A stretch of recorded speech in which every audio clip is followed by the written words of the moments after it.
Hey guys, how's it going? Hello, can you hear me? For Yes, sure. very well. Hello, hello. Hello. How, Hey, how's it going? it's going well. Awesome. Another Good to day. hear from you guys. You too, boys. Is everybody doing safe? Everybody healthy? We're safe, healthy, Fantastic. eating good. That's Yeah. good to hear. Good. Good. Definitely. How about you, Daniel? Doing good. Um, can't complain. I don't like everything that's going on, but Sure. What is your opinion on it? Like, do you think there was so many conflicting things. At first, people were like, "Oh, Corona, just another flu, whatever the case is." Then it became serious. Now you still have. It's almost like everybody's always so divided on every issue nowadays. Like even to this day, it's like Corona bad or Corona like. What is your guys' opinion on it? Uh, I think overall it's bad. Whether you want to think it's bad for the viral effects of the people that are getting sick, or you want to look Correct. at the The what's main happening to the economy, and the big people who work normal, non-essential jobs. We're having predictions of over 20-something% unemployment rate, and just right giving here people, yeah, just handing people out a few $1,000s, if they have a family, and if they're single, $1,000, $1,200 is no isn't good. going to isn't going to help, especially when some people's last paychecks went to pay their bills before they got a notification that they wouldn't be getting paid anymore. I definitely think the financial impact is going to be there 100%. And it's probably going to, I'm not a financial advisor or anything like that. I'm just a regular guy. But I'm in the hospitality industry. I'm a bartender. So I've 100% been affected by this. There's not a single restaurant hiring right now. There's bars are shut down. There he is, my man, Dookie Love. How we doing? But in the long run, I do obviously feel it's obviously going to jump back. Life is going to go hopefully back to normal, whether it's 2 weeks, a month, like some countries are saying, whether it's 3 months, some countries are saying up to a year. But my main concern with the whole thing is the actual physical health of people. I mean, like you saw the whole report that a whole family of 7 contracted it and 4 of them passed away. And then come to find out they're of like Italian descent, and a lot of Italians are getting affected differently. I don't know if it's like a predisposed genetic thing or Where they something, live. but yeah, what do you guys The think about elderly the live actual at health home. implications on it? How old were they? Where was the family? Because a lot of it has to do with pre-existing health conditions. Correct, that as Right. well. And in Italy, the elders usually stay. They live with the family. So Whether they'd be you're a a lot more likely. smoker, yeah. There's a lot of factors into what could be causing, but I think of a lot of it is the nature of those countries where people are in large social gatherings Correct. often, or in a household where it's where there's more of a close family setting, Mhm. where you're taking care Right. of your elders, Yeah. which is leading to a more rapid spread than, let's say, somewhere like here in America. And not only that, didn't Italy have that whole thing where they were trying to fight racism and everybody was just embracing and hugging at one point, and then like a couple weeks later was like, don't go out there and hug anybody. I mean, I just think the health implications on this, that's what worries me the most. I don't want to see a loved one lost to this. I think Um, they were impacted. They got cases there before the U.S., before they really knew what a lot of stuff was going on, so they yeah. couldn't really slow it down as much. And I don't know, just kind of a different scenario over there. For sure. Well, yeah, Yeah, there's definitely a. Oh, sorry, go ahead, man. I was just going to say, I have a friend in Spain who had gotten it, and he's 30. Really. And he was pretty sick, but he recovered well. And his sister is a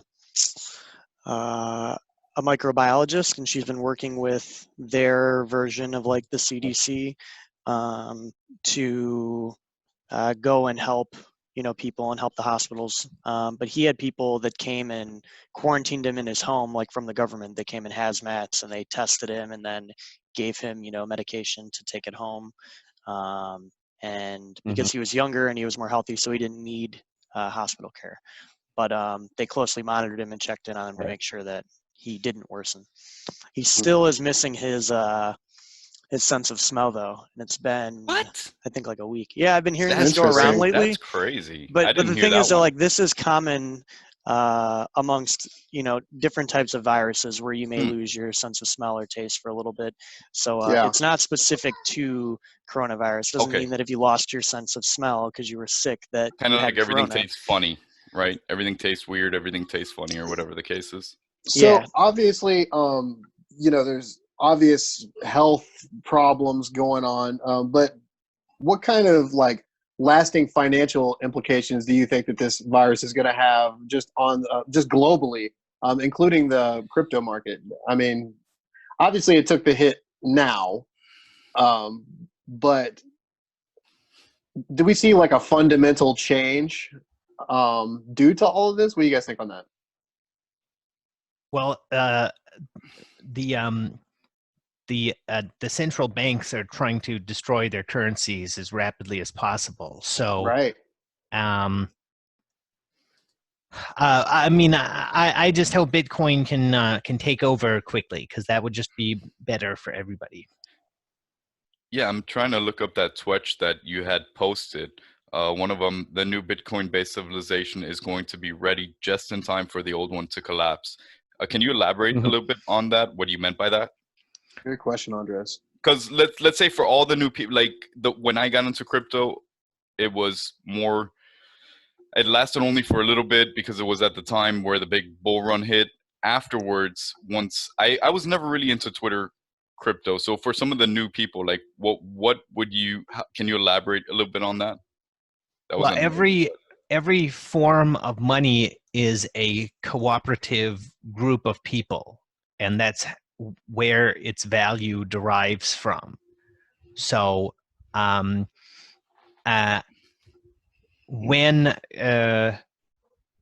you have money, you're depending on the other people who want money. So people who are creating businesses and are offering goods in exchange for the money. And each form of money is a different cooperative unit. Correct. Yeah. Because if you're profit seeking in dollars, that's different from profit seeking in Bitcoin. So, Bitcoin is an economy in which there is a stronger incentive to plan for the future, because it's a more survivable economy. A Byzantine fault tolerance means that it doesn't die as easily. So, whereas the dollar economy can die more easily because it is not Byzantine fault tolerant. Correct. But it is right now one of the biggest cooperative units as far as currency. Correct. Right. Would be like the US dollar. Yeah.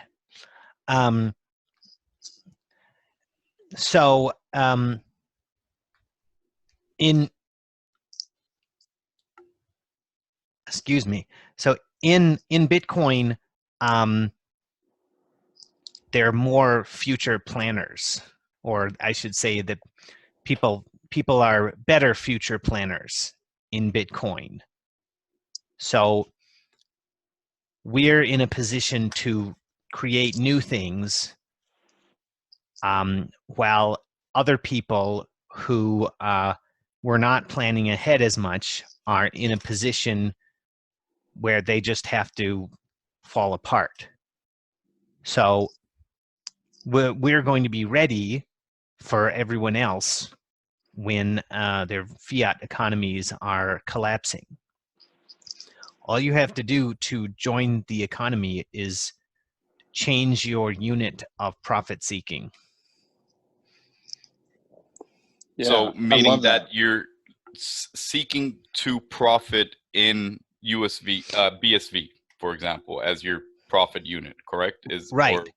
And correct. the difference, the reason they're different is that prices change faster than you can react.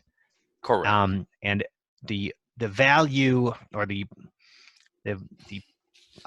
price of each form of money is simply a shared idea, because everyone is sort of guessing on what the whole economy looks like. And that kind of plays into like a anti-inductive market sort of scenario. Right. Right? Yes. The market, the capital markets are always learning. Mm-hmm. So every time you make a profit, the market learns what you did. So you never can do the same thing twice in the market.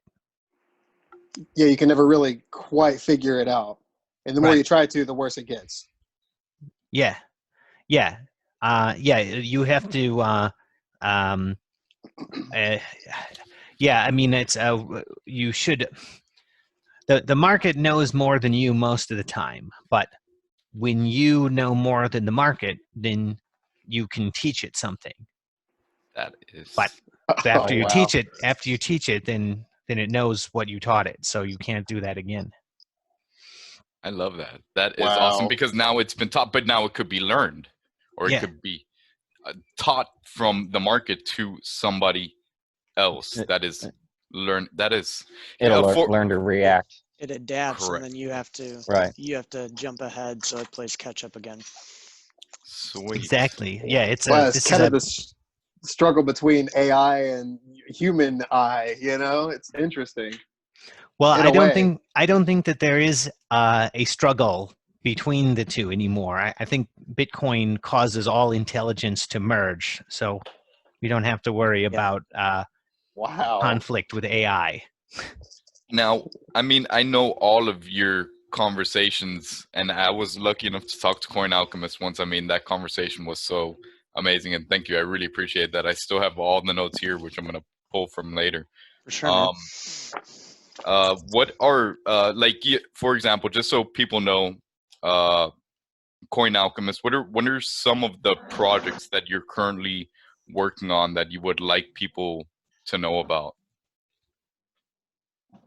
Well, I'm currently working with the 21EA project. My company is called the Infinite Game Company, and some projects that we're currently working on, besides like the pricing protocol and things of that nature, are like EarnSV.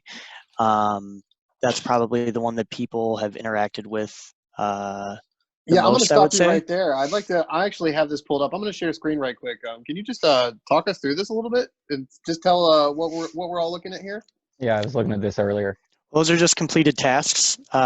So, you know, we pay for proofs of work. If people produce things of value, you could go to kind of the about section. And it'll tell you a little bit more. But those are just proofs of us paying for jobs. So we hope to create a social workplace where people can come to find work in the Bitcoin ecosystem. And unlike traditional job sites, task bounties, or outsourcing platforms, we're designed to make it feel like we're all one big team under Bitcoin. So everyone who lists tasks on the site, which there'll eventually be soon a job submission form and some revamping to this. But there will be a way for other companies and the ecosystem to post jobs there. Sorry, just define jobs and tasks really quick. Like, are we talking something like almost like what's that? Like Fiverr, sort of that?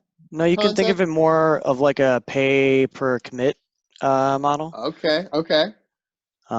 So people will be able to post, let's say, I don't know, Daniel wants specific work done for Matterpool, then he could, post jobs or tasks that he needs done, and people can go and work. They can compete to work and submit on those. And there's a couple different ways that we're thinking about going about that thus far. So it encourages healthy competition as well. And does it let the person that is submitting the job interact with the person that's going to be doing As of the right now, job? people aren't submitting jobs, right? Like right now, it's more people are seeing that there are problems that they'd like to build solutions for. And if it's something that ties into what we're doing and we see that it's valuable, then we're paying them for it. We want to encourage people to go out there and kind of start their own companies and see that Bitcoin kind of empowers them to do that. You're really able to, with Bitcoin, take any like pre-existing industry and make it profitable, or pre-existing, we could say industry, and make it profitable without making the same mistakes that traditional startups and software companies make through Bitcoin. And I mean, Twitch is a great example of that that we all see working right now. So how does that work on your end? Is that a microtransaction sort of situation? Correct. Yeah, they're all, well, some of them aren't microtransactions. Like some people will do jobs that are worth a decent amount of money, so they'll get larger sums of money for their tasks. It just depends on what they're valued at. Gotcha. That is Interesting. sweet. And if What people does want to Earn SV contact make you, out of it? Huh? Does Earn SV get a cut of the pie? Being the As of host? right, as of right, yeah. I mean, there will be. Right now, we're working on something that will be able to split payments and things of that nature. It's cool. oh, that's pretty I amazing. like it. And So- if people want to contact you in regards to that, They can go right to the site and just go to and email us from the And email address so- provided. For now, if you want to use EarnSV, the best way to do it, I mean, obviously you just send an email and contact you, and Yeah, just send in an email and just you can speak to us directly from there. We'll let you kind of know what we're trying to do, and we want to build this ecosystem of people all contributing, all having their own businesses and businesses working together. And so far it's been working out pretty well. so yeah, that is really awesome. Let's move on and talk about Urbit for a minute. Sure. What would you like to know about Urbit? Anything and everything that you can tell me. Frankly, You're involved in Urbit? I didn't know that. No. I mean, I just use Urbit. Okay. I'm not involved in Urbit. But Urbit is. I read a little about it. It seems cool. Yeah. I mean, I would Okay. honestly send anyone to their main site, just urbit.org. There's a couple different parts to it. There's the Urbit OS, which I would say I'm more interested in, than the Urbit ID, which is like DID, decentralized identity. And you're able to, have private communications, file sharing, and communities, all kind of server to server, rather than relying on, a centralized third party or a centralized social media sites to be controlling your communications. There's a lot more that kind of goes into it. I don't want to spend the whole time talking about Urbit, but sure, yeah. For right now, it's something that is tied into Ethereum, but they're building products to allow Bitcoin interaction, and like I've seen some interesting things right now where you can send and receive money, send and receive Bitcoin through Urbit. I know that there are people that are, connecting to their nodes and scanning transactions through Urbit. So it's a really easy kind of framework to go and build applications to kind of do what you'd like to do. On their grants page, they have some grants and bounties for like setting up CTA, trackers and the BART tracker, and just kind of little tools to show people, what you can do with it. That sounds pretty. Yeah, cool. I appreciate you being so knowledgeable about that, because I actually thought you were involved in that project. The only reason I brought it up to you. Yeah, no, not at all. I have a couple stars, but which are their kind of hierarchy is galaxies can spawn stars and stars can spawn planets. Planets can spawn moons and comets. But they're just Cool. you can think of as personal servers, routing, hosting systems. And Awesome. Daniel, Mr. Cosmos himself, any projects you want to talk about that you're working on aside from all the amazing stuff that you do? Oh, well, thanks for saying. Well, first Yeah. of all, I wanted to ask Coin Alchemist a question. There you go. Please. Yeah, the EarnSV looks really good, but when you said proof of work earlier, you were actually talking about human jobs, right? You were not talking about proofs of work. Yeah, proofs. Oh, okay. Yeah, show us your work. You got any bartending gigs? Yeah. So far, at Matterpool, we've got 2 services out. One of them is bitcoinfiles.org. I'm all over that thing, man. Big fans, yes. Oh, well, thanks. Glad you're enjoying it. And yeah, that Love has it. recently been integrated into Twitch. We have a strategic alliance with Twitch at Matterpool. And we've just got a new one that does not, it doesn't work automatically yet, but you can order jobs on it, and we will fulfill them once the service is complete, and that is at boostpow.com, and basically you can buy proof of work, in other words, partially inverted hashes, and this is this web page doesn't work very well yet, but Okay. the service is that we will sell proof of work, and you can attach it to any message, and we have a Bitcoin transaction format that can be translated into a Stratum job. So we can use the same ASIC machines that are used to mine Bitcoin and the same protocols, and we can apply proof of work to anything. Wow. That's incredible. Oh, well, glad you're so interested. I am, for sure. Yeah, so I think that when people attach proof of work to messages, this will cause bad ideas to die out more quickly. I think that proof of work is like antlers for intelligent, rational animals. So what it does for you guys, what he's saying is it's going to help create almost a ranking system by what content has the most proof of work attested to it. It Am I is a correct, Daniel? ranking system because the proof of work is additive. So many people, it's basically an upvote system. So many people can attach proof of work to the same thing, and you just add the difficulties.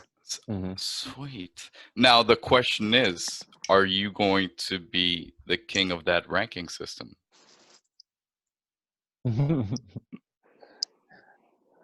Andre, Cosmo? Sorry, I had to Andre. mute myself for a second there.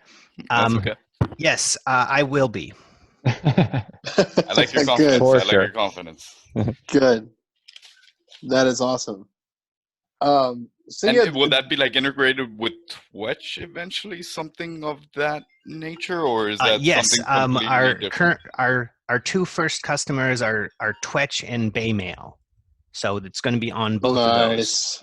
Fantastic. We're going to do it exactly on Baymail. It's going to be done basically just how Adam Back described it in Hashcash. So originally, Adam Back's description of proof of work in Hashcash was as a spam filter.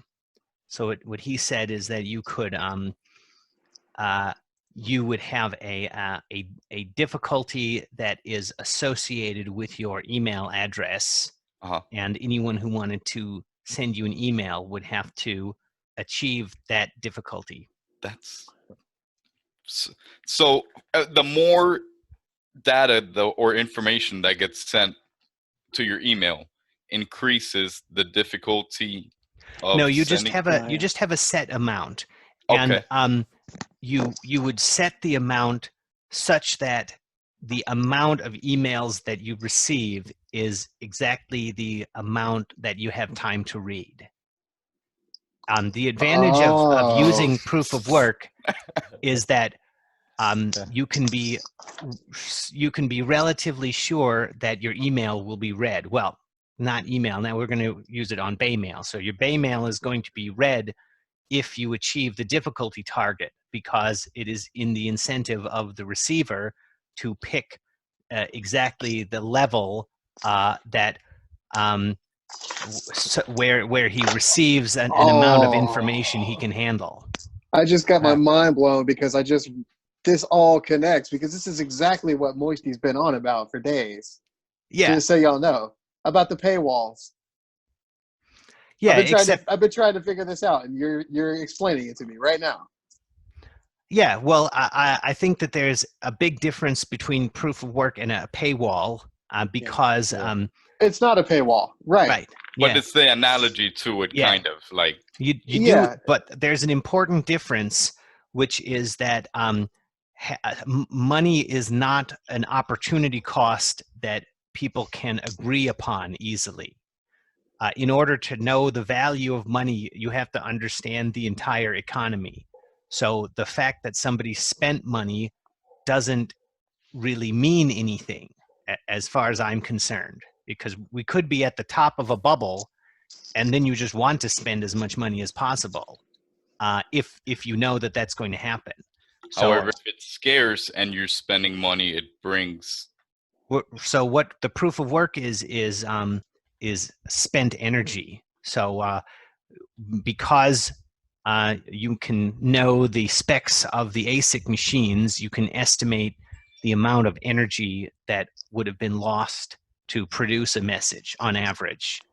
And energy is something that everybody needs right here, right now. And it's an opportunity cost that is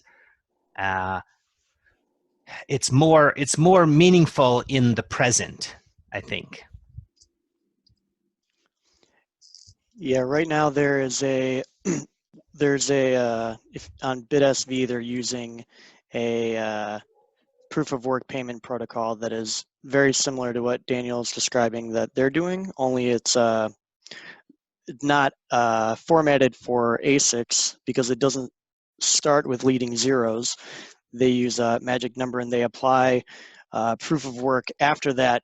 So their sorting works a little bit differently for content, but it's a very similar concept. Yeah, but my version is way better. It's much better to use existing machines. It's much better to use existing machines than to make a new work algorithm. And the magic numbers just makes it worse. There's no new machines. People are using existing machines, using their computers, GPUs. In the long term, you just can't use an ASIC at the moment. No, but in the long term, if that is successful, you would have two different kinds of ASICs that people need. But it's better if we all compare opportunity cost according to the same standard. Well, the existing ASICs could just remove their clock, and then you could use the same ones. Still SHA-256. Yes. Eventually, we could change the way the ASICs are programmed. But what I can do now is apply the most advanced form of proof of work that already exists to anything else. So we can achieve immediately much higher levels of difficulty. And when you have two different work algorithms, that's two different standards. So it's a more complex system. It's just better to use the same standard for everything. And essentially also what you're saying is, since it's available right now to do it the way to use this system. Both are available right now to use the system. It's just that one leverages the way that current SHA-256 ASICs run, which is formatting your hash with leading zeros, and the other one does not. So currently, existing SHA-256 ASICs cannot mine on those. Only CPUs and GPUs can take advantage of it because they don't have the restriction of having to have zeros first, is the most basic way to describe it. Which in the long run, it will converge, and there will be, I don't believe that ASICs will require you, the same ASIC will require you to have that leading zero. So it's just a matter of how you're applying or how you're valuing difficulty within the hash. Are you talking about the thing that 21E8 was doing? Is that the same thing? Same exact thing, yes. But they use mini-POW. So the way that you generate the work is with the digital signature algorithm. So in the long run, you would need an ASIC for running digital signatures if that system became standard. So it's not the same work algorithm. It's the same, it's technically the same work algorithm because you're still doing work on SHA-256. You're just not able to use the same machines. It's the same verification, but it's not the same work algorithm. It's a different way of doing the work. Correct. So my system is much more competitive because it uses the machines that already exist. So I wouldn't say that it's more competitive because more people have access to just use a CPU or a GPU to do proof of work in the magic number variation way, or the proof of work protocol. You can just buy it from us. Correct, and this doesn't make people buy it from anyone. They can do the proof of work on their own. Nope, it's division of labor. It's more competitive because we can offer higher difficulties. That doesn't make it more competitive. Yes, it does. It's more rational to look at messages that have higher levels of proof of work. You're only looking at it in the context of the way that you're applying proof of work.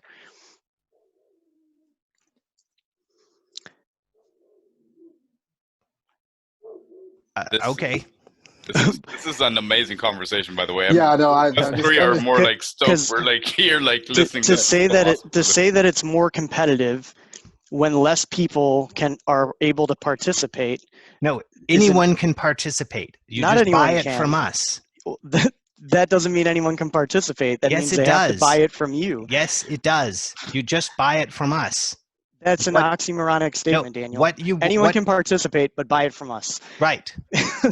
I'm telling you, anyone can participate because they can run it on their own computer. You get the proof of work. That's what matters. You get to write your message, and you get the proof of work attached to it. That is participation. What matters is being able to create the message, not being able to run it on your CPU. You can create the message. You can sign and broadcast, and you can run it on your CPU to then apply the proof of work. So you can do all of them yourself, and you can have multiple people compete on the same hash for a reward with less expensive, more accessible machinery, making it a more competitive environment it's better to be more capital intensive and to have specialization and division of labor. But that doesn't make it more competitive because you're closing out. It does make it more competitive because it's more rational to look at messages that have higher difficulties. So it's Yes, more yes. competitive. But You the can't messages achieve in the a- levels of difficulties that I can with my system.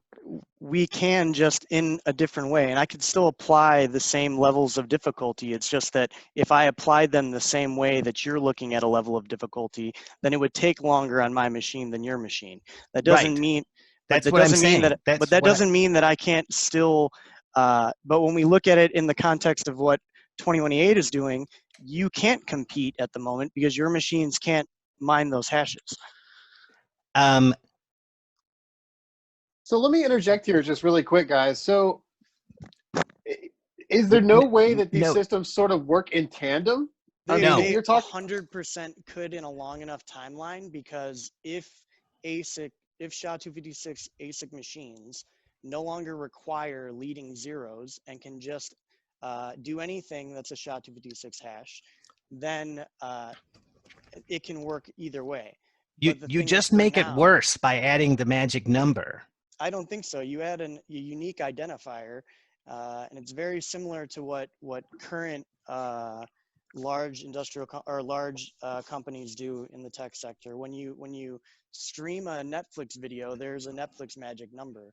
When you stream, You don't need to Amazon, stream the hash. I know you don't. I'm just using that hash that comes from that Netflix movie has a magic number identifying that it came from Netflix. So you can put the magic number in the string that is hashed.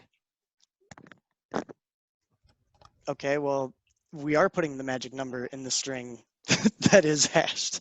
Right, so you don't need it in the hash. You just make it worse because you can't use existing machines.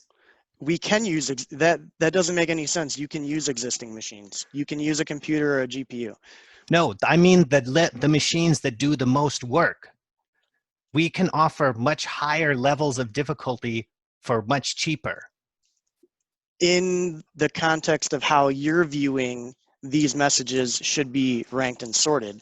That doesn't mean that you can offer them at a higher difficulty, because someone could choose a target in the magic number, we'll call it that method, and based on the amount of the difficulty of the magic number they choose, or the amount of proof of work needed to hit that target, increases the difficulty of what the current machines are able to work on. So, right. But you can't do that as cheaply as if you just use the Bitcoin mining algorithm to achieve the same difficulty. I would say if you're looking at it by power used over dollars made, that it quite possibly could be cheaper when you're looking at what would be made mining for block headers, let's say, versus mining that content in the way that you're describing, because it requires the machines that it needs. Oh, well, yeah, the price has to be competitive with what the miners earn mining Bitcoins. Right, and currently it's not. Like, to use an ASIC to mine content over using a CPU or a GPU to mine content, it's more cost effective to do it with the CPU or GPU currently. No, than it would be. not at the same level of difficulty. The ASIC machines for Bitcoin mining are vastly more efficient than CPUs and GPUs. In the protocol algorithm that you're doing it with, but not the other way around. What do you mean? What other way around? Doing it where you're starting with the magic number rather than starting with leading zeros. Right, if you're there's no comparing point. the two, there's no point in doing that. You just make it worse. I disagree You with that. can put the magic number in the string that gets hashed. You don't need to put it in the hash. You can put it in the hash and just not use an ASIC currently. You cannot achieve the same levels of difficulty at the same price. You can, just not no, in the you format. can't. No, you can't. Just not in the format No, that you you're can't. searching for. Like, no, there's no reason to change the format of the hash. You don't think that there is, but there are reasons why, and there are other people that do think that it's valuable to do so. Well, what are the reasons? If you right now, if you have the magic number as the identifier, And like the same things that you're describing, the same type of sorting, content sorting and filtering can be done using these hashes currently and are being done with it right now. And it makes it accessible to any individual to go out and do that. Whereas you the can way just- you're describing, you you just have put to the have an magic ASIC number to in do the it. string that is hashed. You don't need to put it in the hash. You just make it worse if you put it in the hash, because you make something that's a lot less efficient. It's only less efficient because of the way that you're trying to do it. It is very efficient It is to do it. objectively less efficient because the hash that results is less unusual as a result of the fact that machines that are that can run the different algorithm are not as advanced. The hash just starting with the magic number makes it unusual enough to stand out. It doesn't. No, that's only 4 bytes. The way that the hash stands out is having as many bytes that are unusual as possible. So adding a larger target would make it more difficult. Right. Okay, or so lower target, higher lower, difficulty. Yes. So there are ways to do that right now using the proof of work payment protocol. If I right now put out a hash that's just let's say a 21E8 hash, that has extremely low difficulty. If I put a target that's 21E8 and 8 zeros, that is an extremely high difficulty. It's not going to be easy or as easy to find that as it would be if I were to just do it on something basic like just 21E8. Yeah. We can offer higher difficulties at a lower price. There are people doing efficient. the same thing with the proof of work payment protocol right now. If you go to viz.cash, you can choose to add higher difficulty, which will add more zeros, having a... No, but it's more efficient to do it with Bitcoin mining machines. You just make an inferior product if you change the nature of the hash. You're still using, it's still within a Bitcoin transaction hash.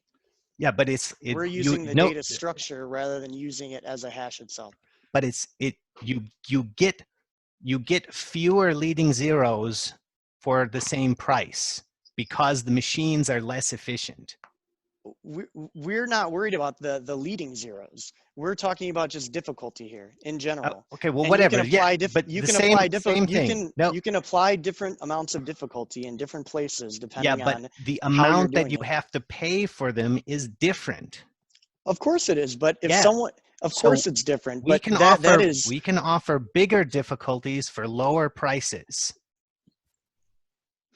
because we're using the existing Bitcoin mining ASIC machines. Okay, if I gave you a hash that was 21E8 with 8 zeros and then a content hash at the end of that, can you mine that for me? No.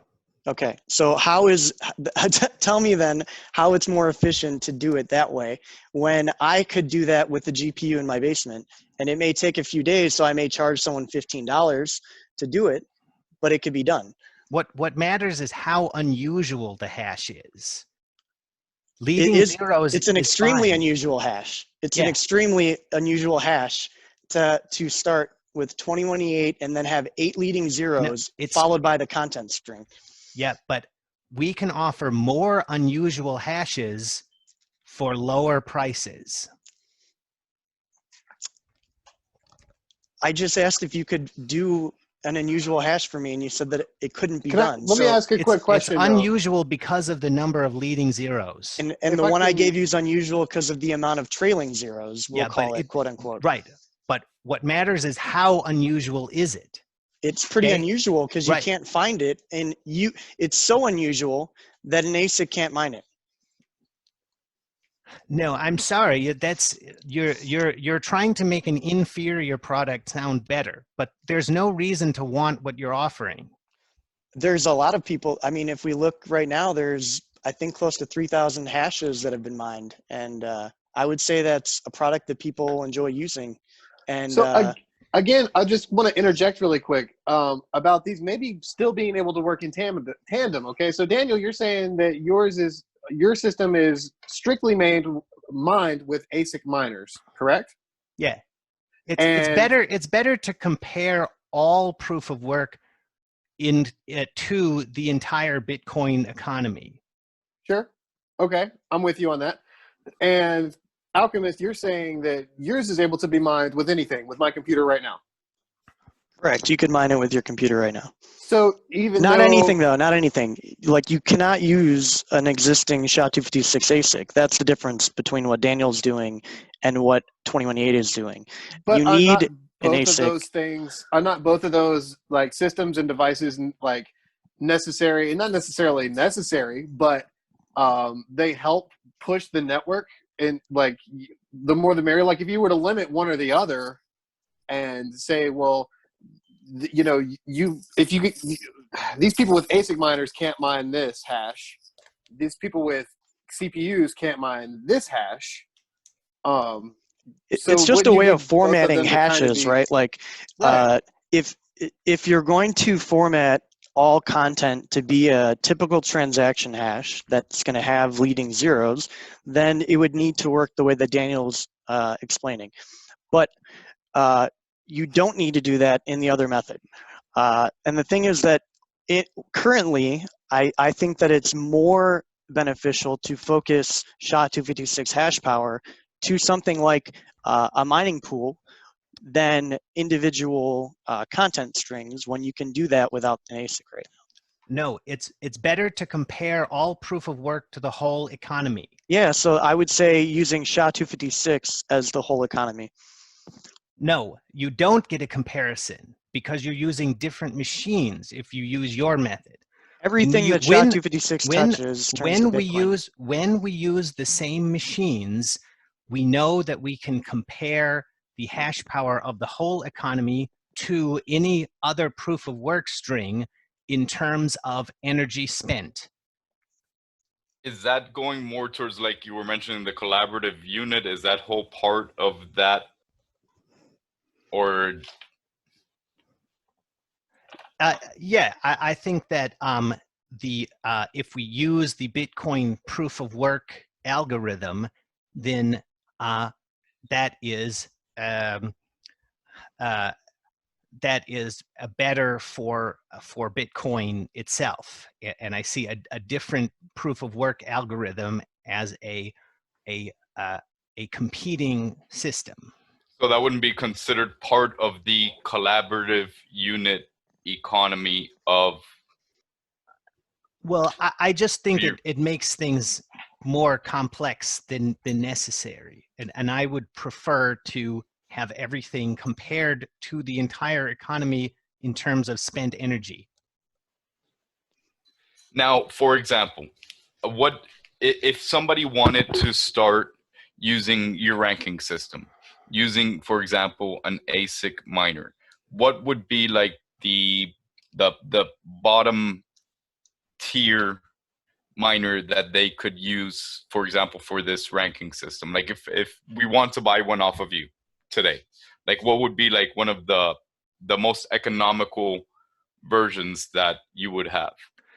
Oh, well, I'm not as knowledgeable with the specifics of the machine. This Okay. is about, we're at Matterpool, we're a mining pool, and I designed this service based on what I would want to use, like based on the perspective of a customer of the service. But if you want to provide the service, then you figure out what machines are going to be profitable. So, but just like off the top, if you could think of for somebody that just wanted to start mining today, what would be like, in your opinion, something decent for them to start off on the lower end budget or whatever the case? I don't know anything about that. Okay. And to kind of shy away a little bit from the Bitcoin discussion because we do discuss BSV on here, but kind of in other ways as well. Daniel, it would be kind of cool to know just a little bit more about yourself. Walk us through a regular day of Cosmos. Oh, well, I mean, right now I've been confined to my place, so I haven't been going out much. But I used to work from the coffee shop around where I live a lot. Cool.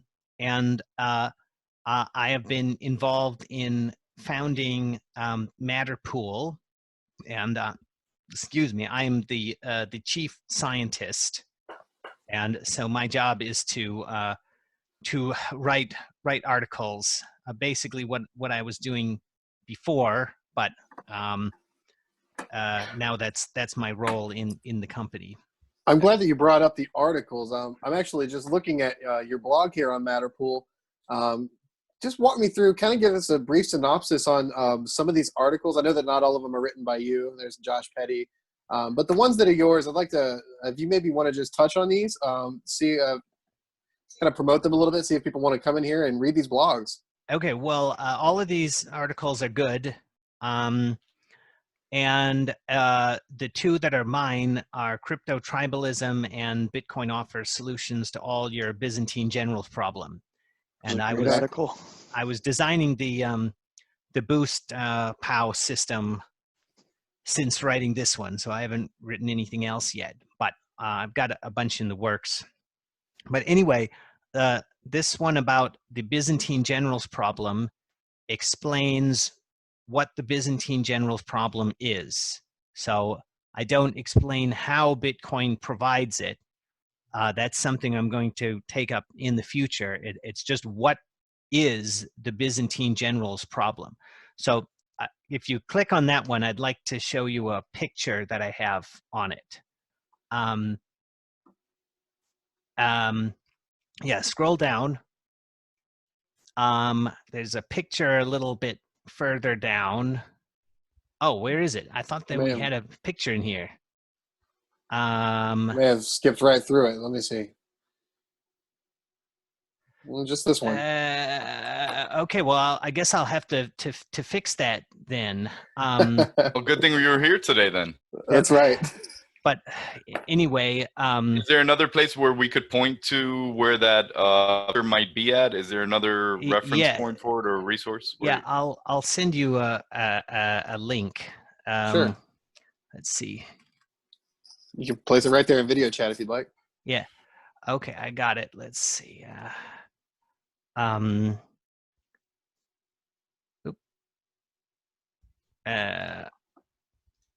Okay, I pasted the link. I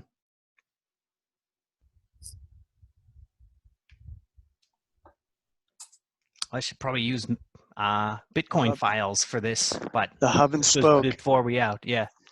Is it loading? I don't see. Yeah, it is. Yeah. Yeah, this is my picture of the hub and spokes network. Here we go. Oh, I saw this on Josh Petty's CoinGeek presentation. Yeah, he made his own version of it. And yeah, I guess so. Yeah. So when in a hub and spokes network, the hub has a view of the entire network, but the spokes do not.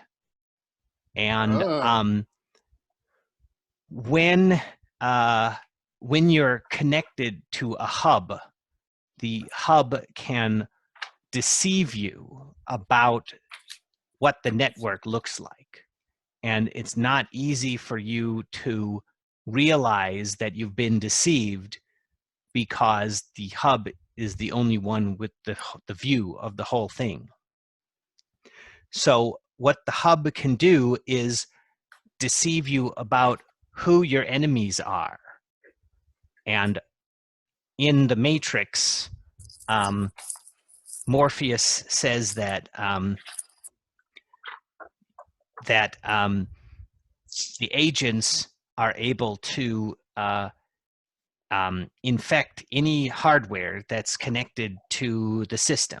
And that means any person. So they go into your brain, and then you become the agent.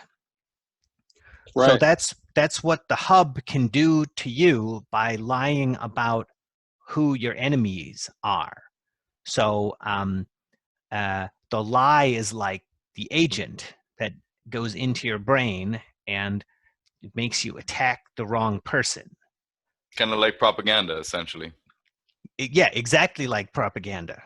And when we use a trusted system, in other words, a system that holds information for everyone and whose job it is to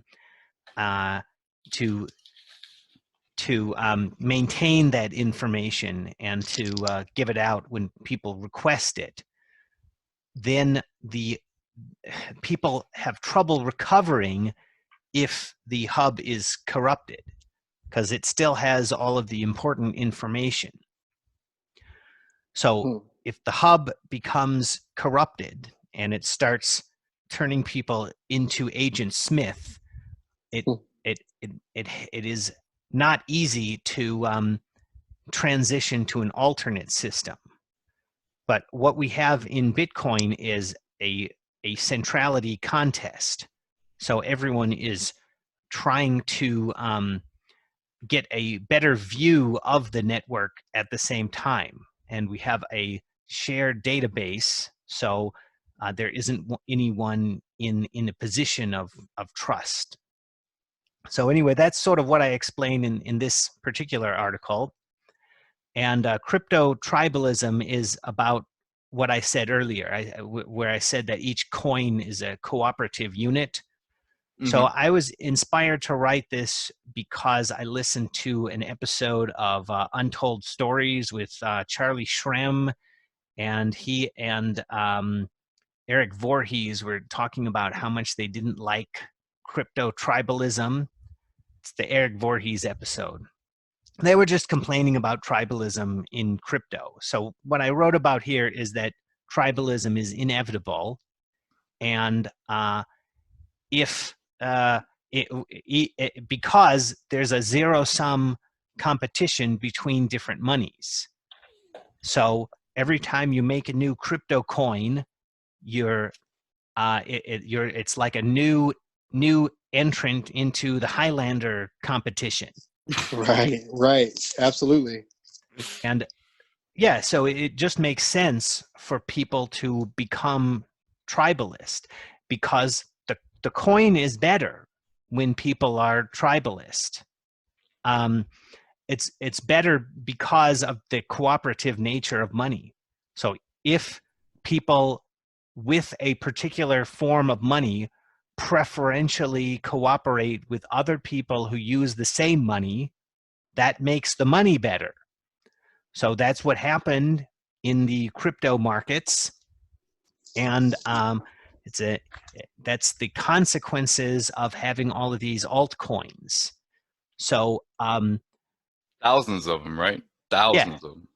They're all in a Highlander contest. So I try to tell them this when I talk to them about BSV, because I tell them we're going to win the Highlander contest, and they don't like that, because the rest of the crypto market is this they're trying to maintain the speculative bubble as long as possible, right? And it's based on these exchanges that just want to get more coins and get more people to invest in them, and they want to avoid any of the coins becoming competitive, because that destroys the altcoin speculative bubble. So everybody who has bought into one of these uncompetitive coins doesn't know what their real interest is, and they're trying to avoid the idea that they're in a zero-sum Highlander contest. But and I mean, that essentially, I think that happened to a lot of, I think that happens to a lot of new people that enter the crypto market. Like myself, when I entered, it was a little bit before the bull run of 2017, maybe like think it was maybe like October or September, something of that. And I was uh, naturally being curious, but at the same time not delving deep into each coin. And I was like, oh, this looks cool, that looks cool. Let me buy a little bit of this. Let me buy a little bit of that. Whatever the case is, what do you think is going to be the easiest way to extend this cooperative unit as big as possible, as fast as possible? What do you think is the way to do that? Well, I think that Utility. it's just making the economy better. Because to me, what happened is anybody It's gotta be who, more accessible. yeah, Yeah, I can agree with that So already. like what Daniel's saying, 100%. Like the economy has to be better, and Josh has talked about it a bit too. Like, you know, people should be using these services, and for new people, not even really realizing that they're using or interacting with a Bitcoin business, and just be thinking of it as a business that they're Correct. interacting with. Because you'll hear people. So who can aren't- you guys give us like your best like George Gilder prediction, like the next 20 years? What's it going to look like? I don't know, 20 years. I think that, you know, I don't know if we'll I don't think that the world will, Mass adopt. no, I'm not saying mass adopt. I don't think that every country is going to fall to a Bitcoin based standard, because the governments of the world will just It's not in their interest. they'll put in their own type of, and maybe they'll build it atop Bitcoin, but they'll have their own, I think, forms of digital money. As Daniel said earlier, they're trying to get rid of their current form of money as quickly as possible, it seems. Yeah. I believe China Do you guys has think one. that's happening right now in front of our faces? I mean, They've written about it, and there's been articles I've seen by, I believe, the Federal Reserve and other central banks talking about going digital. So it's more of a matter of when, not if. And then I feel like there will be the competition there between, are you going to use the money given to you by the government, or are you going to use, are you going to operate within kind of the Bitcoin world? How do you feel about that, Daniel? Governments do not have the ability to increase the value of their money. Correct. Only the people who use a money have the ability to increase value. And Bitcoiners have the greatest incentive to increase value. So I don't think that governments will be able to invent new kinds of money for very long. I think that everyone will just choose Bitcoin. They'll just pick one, right? I agree.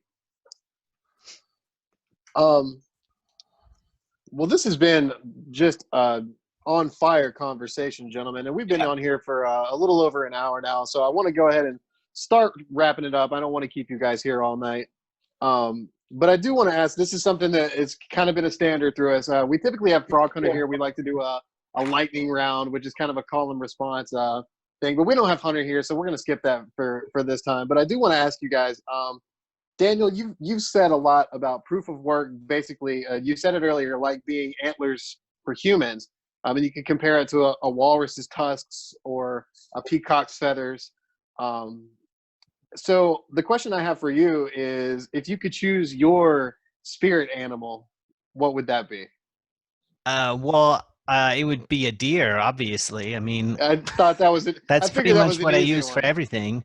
But Sure. I think, I think that using a costly signal is a way of showing that you are good. So that's kind of what I like about them. Yeah, it's very interesting. I was watching one of your YouTube videos, and you were mentioning how that that when male deer fight, their antlers interlock and they test each other's strength without necessarily trying to hurt each other. And I think that was a really interesting point. It's less hurtful. It's not like they don't. But if the point is, their intent is not to stab and bleed and maim and kill. Well, they can hurt each other a lot, but it's Sure, just sure. less deadly.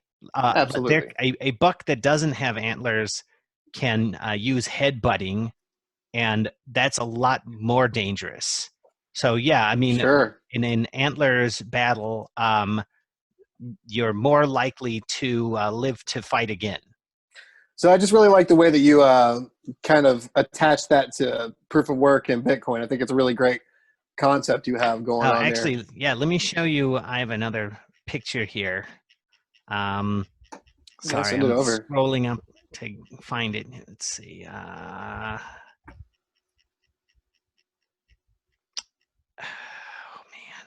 man. Here we go.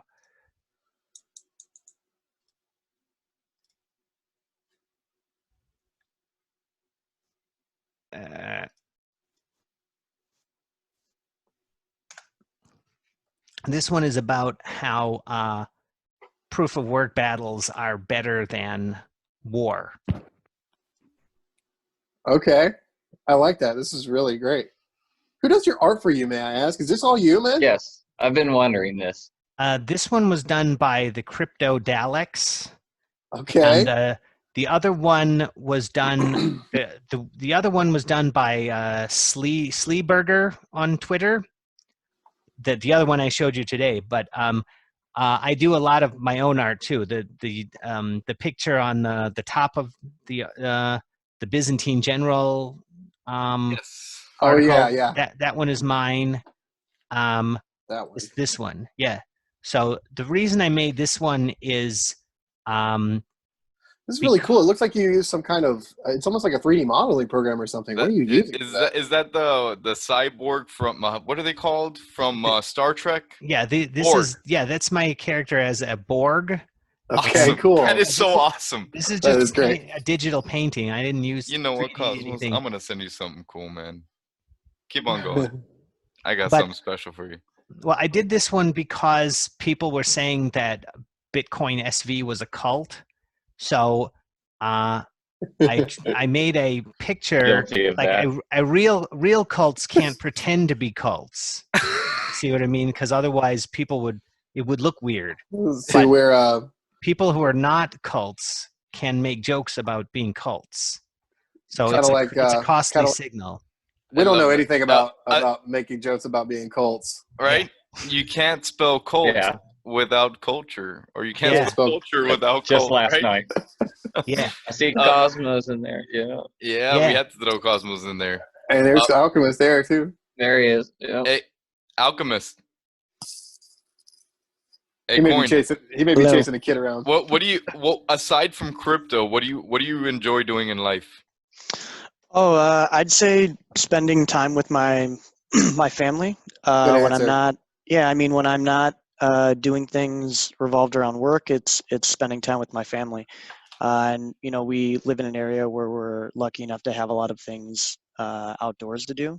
So Sweet. we oftentimes, you know, go kayaking, go hiking, go out on the So- water.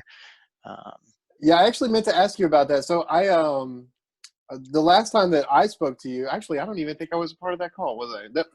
It all kind of blurs together for me. But you Is that were Randy Paul? at, We're yeah, Randy? you were at Unwriter's Treehouse with Yeah. Randy.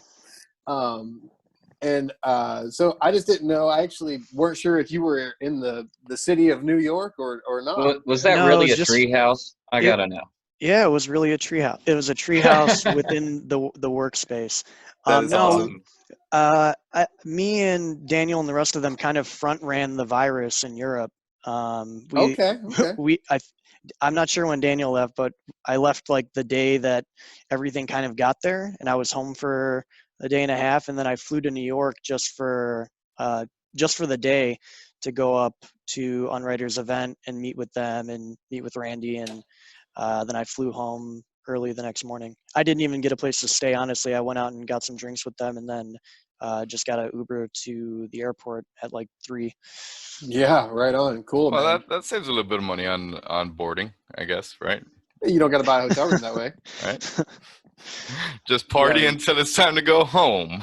That's awesome. So yeah, how about the? I'd like same question for you that I asked Daniel Alchemist. You got a spirit animal, something you can connect to? My spirit animal. I mean, I would say most people connect me to a frog similar to our friend Yeezy, but him being Kermit. But if I had to choose one, I don't know. I think I might pick, I don't know, maybe a pit bull, because I think a pit bull in itself is a costly signal, because you immediately assume that the pit bull could be aggressive Yeah. because of because of its reputation, but yes. in reality they're not, unless the owner wants them to be, or unless their family feels threatened. So we go back to this tribe scenario, where you're there to protect your tribe, and they're extremely loyal, and pit bulls are leaders, they're strong, if you've ever seen one in a competition. And I've always loved them. I used to have them when a kennel of pits when I was younger, and so I would maybe say that. How Awesome. about favorite foods? What do we got for favorite foods, guys? What do you guys munch on while you're working on Matterpool or 21E8? I don't snack much. I'd say my favorite foods are Vietnamese foods, because my in-laws and my wife are Vietnamese, so I eat a lot of Vietnamese food. Well, that sounds good. So soups, yeah, soups and coffee. That's awesome. Okay. Lots of Nothing wrong with coffee. that. Cosmos, how about yourself? Well, I like coffee. I guess I So we can all agree on coffee, at least. Yeah. That's awesome. I guess French food. Okay. Yeah, my wife loves So- French food. So dessert, creme brulee. I don't really like the dessert as much. I don't usually have dessert. No sweets. No, I used to have too many of those. Yeah. I had to cut down. Now that you're officially kind of in quarantine, Daniel, are you playing more Peggle? No, I haven't played that one in a while. Let's see. I've been playing some Hollow Knight. Nice. Oh, Knight's fun. Yeah, I'm really looking forward to the sequel. Good stuff. What was the first console you guys ever played on? What was the first game you guys ever played? I know Coin Alchemist was telling me that previously he used to go to a friend's house to go play computer, and he started learning to code at a very, very early age. Started coding games like Pong and stuff like that. And aside from computers, what was like the first console that you like fell in love with and just had to play all the time? He's trying to guess your age. That's what's going on here.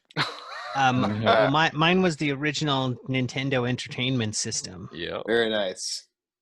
Have Classic. you ever played Solomon's Key? What was the best game? course. What was the best game though?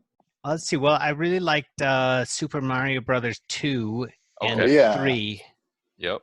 Where that's the unveiling of the raccoon suit where you can fly. Yep. Yeah. Let's see. I mean, my first one besides playing just on like DOS was an Atari at my grandparents' house, Mm-hmm. and then the regular Nintendo. I still remember like when I was like, I don't know, So great. 4 years old, maybe playing that at my grandma's house. But my favorite system is probably, if I had to choose a system and not a PC, a 64. Ooh, wow, that was good. You remember when that Mario came out, where it was like 3D, and it was Blew everybody's mind. yeah, it was what was it called? Super Mario 64, right? Yeah. Yeah, totally.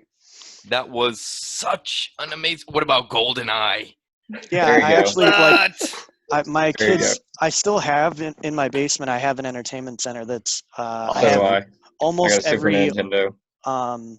almost every gaming system from Atari on, even like Red Zone and kind of the obscure like little gaming systems that came out over time, with at least like 30 games for each of them.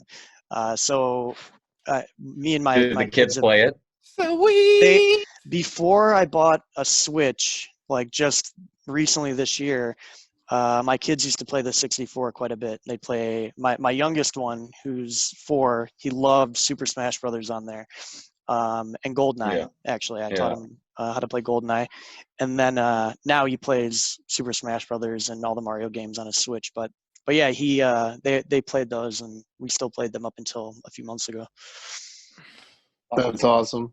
Hey, so one little last poke at your personal life. So when you're not trying to push the world into the future, what are you guys listening to, man? What kind of music? Go ahead, Daniel. Cosmo? Well, I've been listening to a lot of ambient music and Baroque music recently. Cool. Very cool. Yeah, I still am, I guess, kind of like hip hop, like head at heart. So I scan a lot of the new hip hop music that'll come out, but mostly like instrumental, lo-fi hip hop type beat stuff. I post playlists that I make all the time on Twitter, because I just will Nice. kind of. Did you just say Twitter on this? I did say Twitter on this, because as soon as You're banned. Get out of here. once I can Ban post hammer. like my and this might be something that when they listen to this they could do, but when my Spotify link will open up like the YouTube one does, to where you could click on it and you can view everything, then it's worth it for me to put those like on Twitch, because then you guys can actually enjoy a preview of it before popping into it. Hey, I'm with you, man. I'm Easy, with you. Randy. You guys heard it. You guys heard that. Make it happen for my boy. I mean, dude, Coin. they've done nothing but continue to innovate. I know dude, I know that it'll absolutely. come soon. I have no Oh, for doubt in the Twitch doubt. team. Yeah, something new every day out there. It seems like, man, they're rolling. So Yeah, I love it. I'm not worried about them. I haven't even mentioned pro.twitch.app to Animal yet. I'm being greedy with that link. He's probably like scratching his head right now. Like, see, what is this guy talking about? he thinks he's clever, but I've been looking at that for like 3 days now. Hey, Cosmos, how about yourself? I saw that you were looking for graphic artist or animation or whatever the case is. I watched a few of your Bitcoin stuff videos, and they are so freaking amazing. I really fell in love with it. Again, I wasn't big in the whole crypto Twitter. I'm getting to know some of the people, some of the characters, I guess you can say, and in BSV is mostly what I'm looking at. And I saw that you said that you were going to be coming out with a new video. Is it going to be a Bitcoin stuff video? No, this one is a standalone video. I mean, and it's a yeah. I wish I could find an artist who could sort of do things the way I like them, so that I wouldn't have to do everything myself. It's a slow process. Anyway, the video that I'm working on is about how to speculate on Bitcoin, and it's called Bitcoin at Scale. So it's about a future world where Bitcoin is the world money. If anyone who's watching, listening, has never watched any of the Bitcoin stuff videos, I highly recommend it. They're some of my all-time favorite videos that have been put out there. They are so amazing. And speaking of that, thanks, guys. I should have said that earlier, but thanks for saying. Yeah, yeah. I always love them so much. But also, Daniel, we still have to find a time to do our video on mysticism and memes and stuff, like we were talking about a while back. Yeah, sure. Whenever you want is good. Cool. Awesome. Hey guys, we've been on here for quite some time now. I think it's probably a good time to call it. You guys are incredible, man. It's been a total blast having you on the show. I think I speak for everybody here. So thank you for hanging out with us. Absolutely, guys. Yeah, thanks for inviting me. I had a good time. Hey, come back. Yeah, you guys are welcome back anytime. We're going to wrap it up so we can get this recording converted and everything else, and just go back, and we'll be posting pretty much the majority of this bad boy. I don't see why not. There's a lot of amazing information here. I think a lot of people want to hear. So if you have any objections to that, speak now or forever hold your peace. Hey, Cosmos, Coin, do you guys have any like final thoughts, anything, any message you want to put out really quick? I don't know if I missed it. I had to go outside really quick, but do you guys have any final thoughts, any messages, anything you want to promote, anything you want to say? Where can you be reached at? Anything of that nature that you guys want to kind of close it out with? Daniel Krawitz on Twitter and U24 on Twitch. Check out my videos. Oh, we'll be promoting them for sure. Oh, No okay. doubt. We always do. Mr. Coin? Coin Alchemist on Twitter, U9 on Twitch, and Resistance is Futile. Love it. Are we going to Hey. have you guys back on sometime in the future? Very near future. Sure. I mean, yeah. If you want, I'll come back on. That sounds fun. Awesome. Now Did you'll you have to guys do a have quest fun? filter. Did you guys have fun? Oh, of course. It's always You guys fun talking enjoyed with you this? guys. Awesome. Because we really love your guys' stuff and we feel like super blessed. We're trying to not look like fanboys over here, but I assure It's true. I assure you, like we're right now, once we hang up, we're all probably gonna scream like little high school cheerleader girls. So. Oh, This is the worst really part is amazing. he's not even lying. I'm God, not even kidding. I'm not even joking. Hey, I'm thank just you guys so imagining that much. video where Appreciate that guy's like running his hands on the side of his face and he's like, ah! Exactly. Hey, thank you guys. I'm going to end this meeting. It's been a lot of fun. Cosmos, thank you. Coin, thank you. Dan, thank you. Phil, thank you. You guys are freaking amazing, and thank you for taking time out of your days. We know you're busy saving the world for us and making Bitcoin a better place. Oh, well, thanks. Well, I'm trying. We'll see if I can actually do that. Y'all doing a fine job, man, for sure. Also, if you guys want to stay in contact with us, you guys Keep can reach grinding. us at InTheBox@twitchcast.com. You can reach us at BaymailInTheBox@moneybutton.com. Add us. I think we already have them on contacts on Zoom. Yep. If you guys want, it would be really cool. We have a public Zoom channel. If you want to promote any of your content, you can put it in our in the box Zoom chat, and we have about 20 people that will probably jump on it right away, look at it, share it. Furthermore, like it, if all that you're good stuff. if you are watching this video and you want to be a part of that chat room too, download Zoom Cloud Meetings and add us as a contact. Twitchbox@gmail.com is the Zoom one. That's And way I'm too many gonna emails. send you But something. If you have a PO box or something, we gotta get in contact. Let these guys I'm gonna go. send. I'm gonna let I know, them go. I'm I'm gonna send you trying. something really cool, Dan. Every If time you I say like Star bye, Trek, Andre I got has something a for you. I know, second man. I'm a thought. fanboy. What can I say?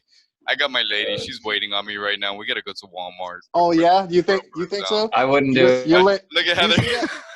You see that? Come on, bro. My lady's waiting outside. She's like, "Hurry up!"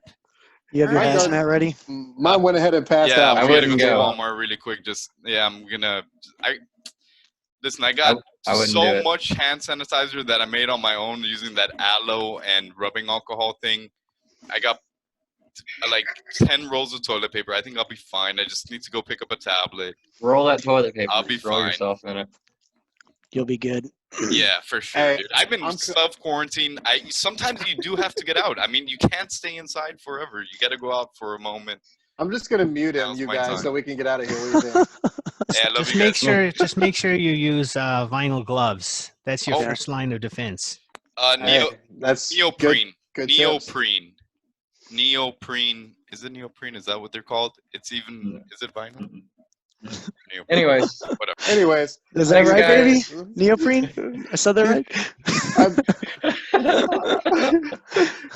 I muted him, so we don't have to worry about it anymore. Okay, so you guys, all right, he's done. Yeah, thank you I gotta guys. go. Thank you. We'll catch y'all next time. See ya. Yep. I'm, you know, Thank you, Dan. Thank you, Coin. Of course, guys. Thank you. Thank you. like. Thanks. Bye, guys.